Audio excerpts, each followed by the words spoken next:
Some religion define karma as a force produced by a person's action that impacts them in this life or other lives to come. In other words, they believe in reincarnation. Now, anything that has the ability to determine what happens to you after this life is serious business. And I will be careful using those insecticides. I will be very, very careful before killing those mosquitoes. The complexity of karma, the algorithms, the huge amount of data it needs to process to be able to achieve its objective is near impossible.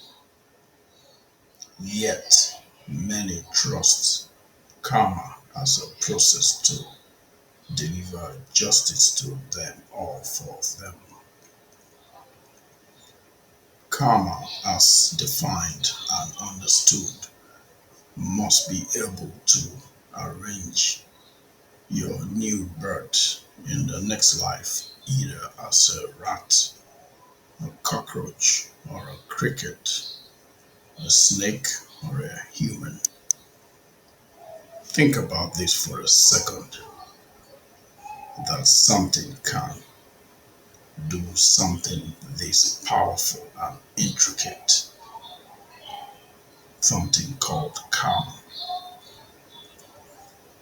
It will need to have accurate records stored in a database so vast that we can't even comprehend the storage capacity. It must be able to see every living thing on this planet and manipulate or monitor its activities, read its mind and motives to be able to deliver justice appropriately. This karma must operate in God mode. Now, the question of what karma is must be asked. Is karma even self-aware? Is it self-conscious or some amorphous, anonymous, non-personal process? And if so, who set that process in motion? Who invited karma into our lives? If karma did not create us, in other words, why karma at all? Anything but God these days. Everybody wants to believe in the universe, the higher self, some higher power, the earth, Mother Nature, the great feminine, anything but God, even aliens, anything but God. And the question is why? We are ready to believe in evolution, and we are willing to ignore all of the spaces or gaps in any theory just to make it work. But when it comes to God, there is a brick wall in the hearts and minds of many, and this is a mystery. Why not God? The Bible is clear. We are not here by any stroke of luck, any chance, or coincidence. We are here because we are created. The Bible is clear that if our message is hidden, and the message the Bible refers to is the gospel of Christ, if this message is hidden or not seen or understood, it is because the God of this world, who is Satan, has blinded the eyes of many that they do not see what is happening. We are going to be judged based on what we are supposed to know and not what we choose to know, because anyone can choose to ignore that necessary for his salvation and then use that as an excuse. You can spend your days watching meaningless movies and meaningless sports programs, or just sleeping instead of pondering that which is very important, and which is your creation, why you are here, or where you go when you die. That is completely your responsibility. In a different video, we talked about the binary nature of life. God made this deliberate so that the question of creation to anyone with common sense will not even arise.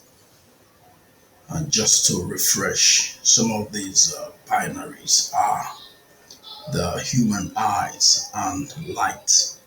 None can function without the other, and how can one evolve without knowing the existence of the other? Another example is your ears and sound or air. Your ears cannot function without air or sound. So how did your ear evolve without this knowledge or awareness? The list goes on and on. Male versus female, the baby versus the breast milk, the bees versus the nectar in a flower. We need to think deeper before we borrow someone's explanation of things. Your stubbornness will cost you very, very dearly, because, as the Bible says, everything necessary for us to know God is seen in all of creation. The God I know is not unkind or unfair. He will not demand from you that which you have no business knowing. God has placed the stars in the sky and given us eyes to see and minds to consider. He has given us the trees, the weather patterns. Everything points to creation.